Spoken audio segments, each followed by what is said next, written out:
अस्सलाम वालेकुम dear students, कैसे हैं आप सब। उम्मीद करती हूँ आप सब लोग खैरियत से होंगे। स्टूडेंट्स, चलिए उर्दू का काम स्टार्ट करते हैं।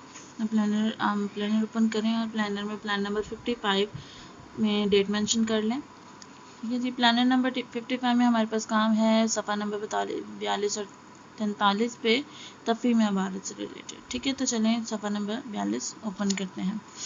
सफ़ा नंबर 42 सबसे पहले आपने पेज के ऊपर डेट और डे मेंशन करना है लाजमी। ठीक है, तफ़हीम इबारत चूहा और मेंढक के दरमियान।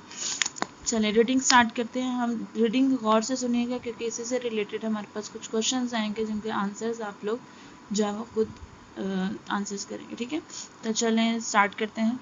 सिंध के एक छोटे से गांव में एक किसान रहता था। इसका नाम जाहिद था। जाहिद ज़मीनों में हल चलाता और अनाज उगाता था। इसके खेत के पास एक तालाब था जिसमें एक मेंढक रहता था। तालाब से थोड़ी दूर एक चूहा भी रहता था। दोनों को वहाँ रहते हुए काफ़ी अरसा हो गया था, मगर दोनों एक दूसरे से हमेशा लड़ते रहते थे। जैसे किसी एक को मौका मिलता वो दूसरे पर हमला कर देता।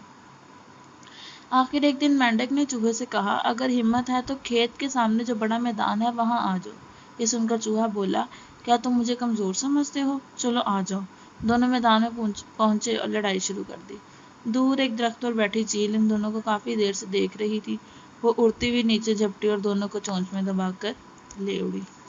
तो क्या इस चैप्टर में बताया गया है कि दो जो लोग लड़ते हैं तो तीसरा जो फ़ायदा लाजमी उठा लेता, वो जो चील है वो दोनों की उड़ा के लेगी, मतलब उनको खाने के लिए लेगी। ठीक है, तो चलिए इसी से रिलेटेड क्वेश्चंस देखते हैं। सवाल जवाब पर दायरे लगाएं।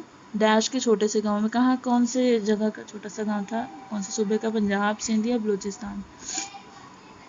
सिंध, शाबाश। किसान का नाम डैश था, उमर, फाहद या जाहिद?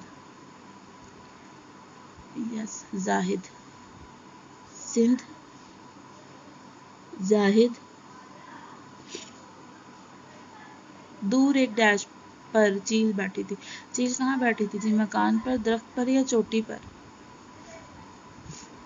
दरख्त पर, शाबाश। उसके बाद है जी, दी गई इबारत में से 4 इसम तलाश करना। इसम आप जब पहले ही जानते हैं कि इसम किसी भी शख्स, चीज़ या जगह के नाम को कहते हैं, जैसे जाहिद।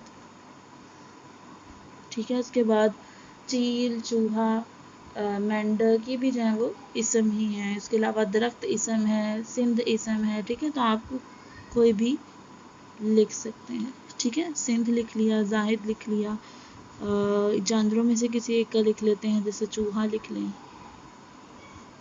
ठीक है, उसके अलावा आप दरख्त लिख सकते हैं, दरख्त भी एक चीज़ का नाम है। खेत लिख सकते हैं, दरख्त लिख सकते हैं, जो भी आपकी मर्जी। ठीक है, उसके बाद जाहिद कौन था और क्या काम करता था? इसके आंसर सब आप लोगों को मैं सिर्फ यहाँ पे बताऊंगी। ठीक है, जाहिद कौन था? जाहिद एक किसान था। ठीक है, ज़मीनों में हल चलाता था।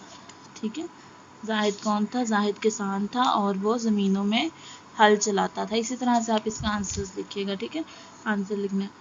चूहे और मेंढक ने लड़ाई के लिए कौन सी जगह मिलने का फैसला किया? तो उसने क्या फैसला किया था? उसने कहा था कि जो बड़ा खेत के सामने जो बड़ा मैदान है वहाँ जाने का फैसला किया था। ठीक है, सवाल का जवाब आपने अपनी वर्डिंग में लिखना है। ठीक है, आपने इसको कॉपी नहीं करना। ठीक है, तो चूहे और मेंढक की लड़ाई में से किसने फ़ायदा उठाया था? चील ने। इस कहानी से आपको क्या सबक मिलता है? कि लड़ाई झगड़ा नहीं करना चाहिए, ये भी एक इखलाकी सबक है। उसके अलावा जैसे मैंने बात की थी कि लड़ाई झगड़े से तीसरे का फ़ायदा जो देखने वाले हैं वो फ़ायदा उठा लेते हैं, इसलिए लड़ाई झगड़ा ही ज़्यादा इम्पोर्टेंट है कि लड़ाई झगड़ा नहीं करना चाहिए। इसके अलावा अगर आपके जहन में कोई ख्याल आता है कि आपको कौन सा सबक मिला है तो वो आप लोग भी लिख सकते हैं। ठीक है, तो ये सवालात के पेज नंबर 43 आपका होमवर्क है, जिसको आपने बहुत नीट राइटिंग में लिख लेना है। अपना ख्याल रखिएगा। अल्लाह हाफिज़।